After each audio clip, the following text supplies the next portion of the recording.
சிநேகிதிய நேயர்களுக்கு அனைவருக்கும் வணக்கம். நான் டாக்டர் மோகனகிருஷ்ணன், நுரையீரல் நிபுணர் மற்றும் தூக்கத்துக்கான சிறப்பு சிகிச்சை நிபுணர், அப்போலோ ஹாஸ்பிட்டல் வானகத்துலேருந்து பேசுகிறேன். இன்றைக்கி நம்ம தூக்கத்தை பற்றி பேச போகிறோம்.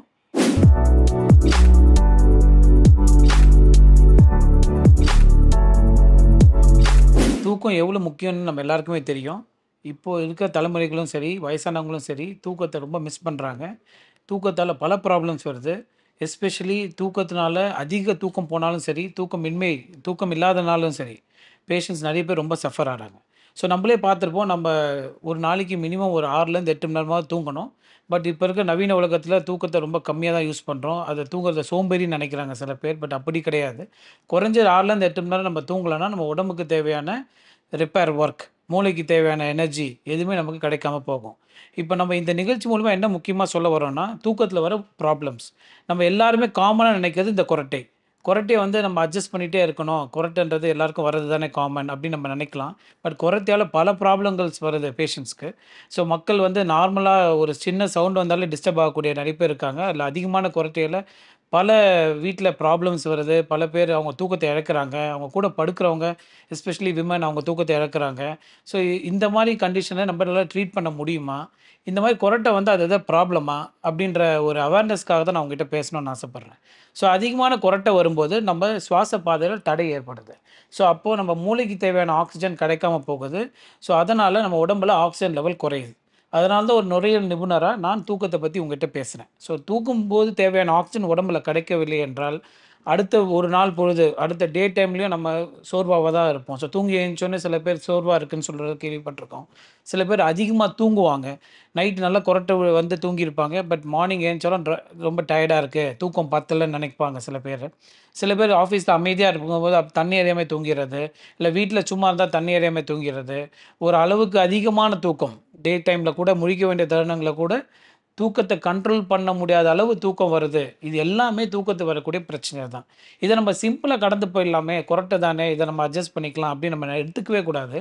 ஏன்னா, நீங்க அட்ஜஸ்ட் பண்றது உங்களையும் பாதிக்குது, அந்த பேஷண்ட்டையும் டெஃபினட்டா கண்டிப்பா பாதிக்குது.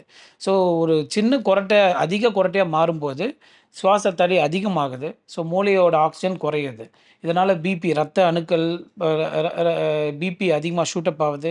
இதயத்துக்கு போற ரத்த குழாய்கள்லாம் அடைப்பு ஏற்பட வாய்ப்பு இருக்கு. ஹார்ட் அட்டாக்ஸ் வருது. மூளைக்கு போற ரத்த குழாயில அடைப்பு ஏற்பட்டு ஸ்ட்ரோக் வருது. ஸோ இந்த ப்ராப்ளம தான் நம்ம மெடிக்கல் டெர்ம்ல அப்ஸ்ட்ரக்டிவ் ஸ்லீப் அப்னியா, தூக்கத்தில் ஏற்படக்கூடிய சுவாச தடை நோய் அப்படின்னு சொல்லுவோம். ஸோ இந்த ஓஎஸ்ஏ அப்படின்னு சொல்லக்கூடிய ப்ராப்ளம் எல்லா வயதினருக்கும் வரலாம். எல்லா பாலினத்திலும் ஜென்ட்ஸ், லேடீஸ் யாருக்கு வேணாலும் வரலாம். பட் மோஸ்ட் காமனா நம்ம ஊர்ல வந்து உடல் பருமன் அதிகமா இருக்கவங்களுக்கு இந்த மாரி சிச்சுவேஷன்ஸ நம்ம ஃபேஸ் பண்றோம். இப்போ நெறைய தூக்கமின்மை ப்ராப்ளம்னால சில பேர் நெறைய மெடிசின்ஸ் எடுத்துக்கிறாங்க. ஸோ தூக்கம் வராததுக்கு என்ன ரீசன்ஸ் அப்படின்னு பார்த்தீங்கன்னா, நம்ம நாள்பட்ட நம்மளோட day to day routine. So evening 6க்கு மேல காஃபி, டீ குடிக்கிறதோ, இல்ல அதிகமா ஃபோன் பார்க்கறதோ நைட்டு, இந்த ப்ளூ லைட்டுன்னு சொல்லக்கூடிய கதிர்கள் வந்து டிவில, எல்இடி டிவிஸ்ல, ஃபோன்ல இது எல்லாத்துலயுமே இருக்கு. ஸோ இதெல்லாம் கண்ல பட்டுச்சுன்னா, மூளைக்கு சிக்னல் போய் உங்கள தூங்க வேணாம் அப்படின்னு தான் நெனைக்கும். ஸோ அதனால ஸ்லீப் ஹைஜீன் அப்படின்னு சொல்லக்கூடிய சில செய்முறை அ க விஷயங்கள நம்ம செஞ்சாலே, நம்ம மாத்திரையிலேருந்து விடுபட்டு நார்மல் தூக்கத்த தூங்க தூங்க முடியும். சில பேருக்கு தான் தூக்கத்துக்கு தேவையான மாத்திரைகள் தேவைப்படும். ஸோ தூக்கத்த நம்ம அலட்சியமா எடுத்துக்கக்கூடாது. அதே நேரத்தில அதிக தூக்கம் பகல் டைம்ல இருந்தாலோ, அதிக கொரட்டை இருந்தாலோ, அது அவங்களுக்கு பல ப்ராப்ளம்கள ஃப்யூச்சர்ல உண்டாக்கலாம். ஸோ அத கண்டிப்பா நீங்க டெஸ்டிங் பண்ணணும். அந்த மாரி ப்ராப்ளம் இருந்தா உங்க டாக்டர போய் பாருங்க. இதுக்குன்னு ஸ்லீப் ஸ்டடின்னு சொல்லக்கூடிய தூக்க டெஸ்ட் எல்லாம் இருக்கு. நவீன மருத்துவ வசதிகள்லாம் இருக்கு. ஒரு சிம்பிள் டெஸ்ட்லயே நம்ம கண்டுபிடிச்சிடலாம் ஒரே நைட்ல. இதுக்கான ட்ரீட்மெண்ட் பல ஆப்ஷன்ஸ் இருக்கு. ஸோ இந்த ட்ரீட்மெண்ட் மூலமா முற்றிலும் கொரட்டையால ஏற்படக்கூடிய ஆக்ஸிஜன் குறையிறது, உடம்புல ர ரத்தத்தில ஆக்ஸிஜன் குறையிறதையும் தடுக்க முடியும். பகல்ல அவங்க தூங்குறதோ, இல்ல சோர்வடைறதையோ நிச்சயமா நம்ம கிளியர் பண்ண முடியும். அதே நேரத்தில தூக்கம் இல்லாதவங்களுக்கும் சிம்பிள் ஸ்லீப் ஹைஜீன் மூலியமாவோ, இல்ல சிபிடின்னு சொல்லக்கூடிய சில கேள்விகள் மூலியமாவோ, டெஸ்டிங் மூலியமாவோ, அவங்களுக்கு இன்சோம்னியான்னு சொல்லக்கூடிய தூக்கமின்மையிலேருந்து விடுபட முடியும். சில பேருக்கு மருந்துகள் தேவைப்படலாம். ஸோ தூக்கத்த அலட்சியமா எடுத்துக்காதீங்க சிநேகிதிய நண்பர்களே.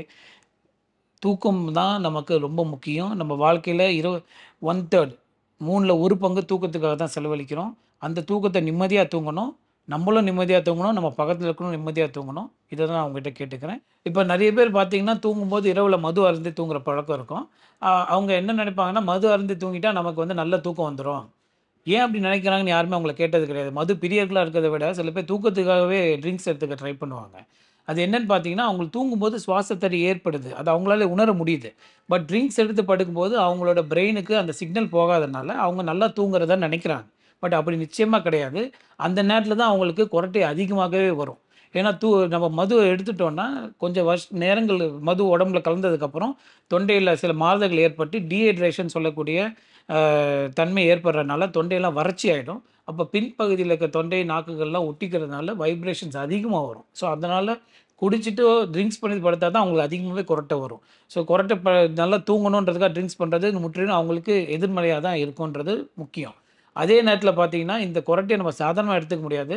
இப்ப இருக்க ஜெனரேஷனும் சரி, நம்ம older generation maybe many people எல்லாருமே வந்து அட்ஜஸ்ட் பண்ணி இருந்திருக்கலாம். பட் இப்ப எல்லாருக்குமே வேலை அசதி, வேலை பளுல தூக்கம்ன்றது ரொம்ப முக்கியம். ஸோ கொரட்டையால நீங்க இன்னும் அவங்களோட பெட் பார்ட்னர், ஒய்ஃபோ, ஹஸ்பண்டோ தூங்க முடியலன்றது டைவர்ஸ் வரைக்கும் கூட போயிருக்கு. நம்மளே நெறைய இத பார்த்துருக்கோம். சில திரைப்படத்தில கூட பார்த்துருக்கோம். ஸோ கொரட்டைய வந்து நம்ம கண்ட்ரோல் பண்ணலன்னா, அது நம்ம குடும்பத்தையே ரொம்ப பாதிக்கலாம். இது இல்லாம உடல் உறவு ஈடுபடக்கூடிய இந்த ஆக்டிவிட்டி, அந்த என்சைம்ஸ், ஹார்மோன்ஸ் இது எல்லாமே வந்து குறையுது. இது எல்லாத்துக்குமே காரணம் ஒரு சாதாரண கொரட்டை. அது ஏன் வருது அப்படின்னு நம்ம கண்டுபிடிக்கணும். சில பேருக்கு கொரட்டை வேற தன்மையால வரலாம். பட் மோஸ்ட் காமன் பார்த்தீங்கன்னா, உடல் பருமனால தான் வருது. ஸோ, இப்போ இந்த உடல் பருமன் ரொம்ப அதிகமான விஷயமா போச்சு. அதுவும் செடென்டரி லைஃப் ஸ்டைல்னு சொல்லுவோம். எக்சர்சைஸே இல்லாம நெறைய பேர் வந்து வீட்லயே இருக்கிறாங்க. வொர்க் ஃப்ரம் ஹோம் கலாச்சாரம் வந்து வெளியில போறது கிடையாது. ஸோ நெறைய ஃபாஸ்ட் ஃபுட் க ப டே ஃபுட்ஸ்லாம் சாப்பிட்டு உடம்பு ரொம்ப பலகீனமாகுது. உடல் ரொம்ப வெயிட் போடுது. இந்த மாரி வெயிட் போடும்போது நம்ம தசை நாறுகள்லாம் வந்து தொண்டை அடிப்பகுதியில போய் நெறைய ஃபேட் அக்யூமுலேட் ஆகுறதுனால அதிகமான கொரட்டை வருது. ஸோ இந்த கொரட்டைய நம்ம சாதாரணமா எடுத்துக்க முடியாது. அதே நேரத்தில ட்ரிங்க்ஸ் பண்ணா கொரட்டை போயிடும்ன்றது முற்றிலும் தவறான எண்ணம். ட்ரிங்க்ஸ் பண்ணா தான் கொரட்டையே அதிகமாகும். இந்த கொரட்டைய வந்து நம்ம கண்ட்ரோல் பண்றது பல வழிமுறைகள் இருக்கு. சிம்பிள் ஸ்லீப் பொசிஷன்ல நம்ம சரி பண்ணலாம். அது எவ்வளோ தூரம் பாதிப்பு அடைஞ்சிருக்குன்னு தெரியணும். வெயிட் லாஸ் பண்ணீங்கன்னா, அது போறதுக்கான வாய்ப்பு இருக்கு. ஸோ இப்ப இருக்க சிகிச்சை முறைகள்ல கண்டிப்பா இந்த கொரட்டைய முழுசா கிளியர் பண்ணி, நீங்களும் உங்க பெட் பார்ட்னரும் நல்ல ஒரு ஆழ்ந்த உறக்கத்துக்கு போக முடியும். இப்ப பார்த்தீங்கன்னா, சில பேர் நல்லா தூங்கின்னே இருப்பாங்க. ஆனா, ஒரு சின்ன டிஸ்டர்பன்ஸ் வந்தா கூட முழிச்சுருவாங்க. ஸோ அவங்கள கேட்டா, "எனக்கு டீப் ஸ்லீப் போன மாரி தெரியல சார். கொஞ்சம் அப்படியே என்னமோ ஒரு கண்ண மட்டும் மூடுன மாரி தான் இருக்கு. ஒரு சின்னதா கதவு திறந்தாலோ, ஒரு சின்ன சவுண்ட் வந்தாலும் நான் எந்திச்சுக்கிறேன்." ஸோ இந்த மாரி பேஷண்ட்லாம் ஒரு ஆழ்ந்த உறக்கம் ஸ்டேஜஸ் ஆஃப் ஸ்லீப்ன்னு சொல்லுவோம். அதுக்கு வந்து ஒரு டீப் ஸ்லீப்பே போகாம சூப்பர்ஃபிஷியலான ஸ்டேஜ்ல இருந்தாங்கன்னா, அவங்க மார்னிங் ரொம்ப ஃப்ரெஷ்ஷாவே இருக்க மாட்டாங்க. அதிகமான கோவம் வரும். ஸோ ஒரு தூக்கம் சரியில்லன்னா, உங்களுக்கு ரெஸ்ட்லெஸ் ஆவும். கோவம் வர்றது, அசதி, அதிக தூக்கம் இது எல்லாமே நம்மளையும் பாதிக்கும். நம்ம குடும்ப உறுப்பினர்களும் பாதிக்கும். ஸோ கட்டாயம் இந்த நிகழ்ச்சி மூலியமா உங்களுக்கு அந்த பிரச்சனை இருந்தாலும், இல்ல உங்கள சேர்ந்தவங்களுக்கு இந்த குரட்டை சம்மந்தமாவோ, இல்ல தூக்கம் சம்மந்தமா ப்ராப்ளம் இருந்தாலும், நிச்சயமா டாக்டர் போய் பாருங்க. தூக்கத்துக்கான ஸ்பெஷலிஸ்ட்ட போய் பாருங்க. இதுக்கான முழு ட்ரீட்மெண்ட் இருக்கு. உங்களையும், உங்கள சார்ந்தவங்களையும் நல்லபடியா தேவையான தூக்கத்தோட வாழ்க்கைய என்ஜாய் பண்ண ட்ரை பண்ணுங்க. Thank you. நன்றி.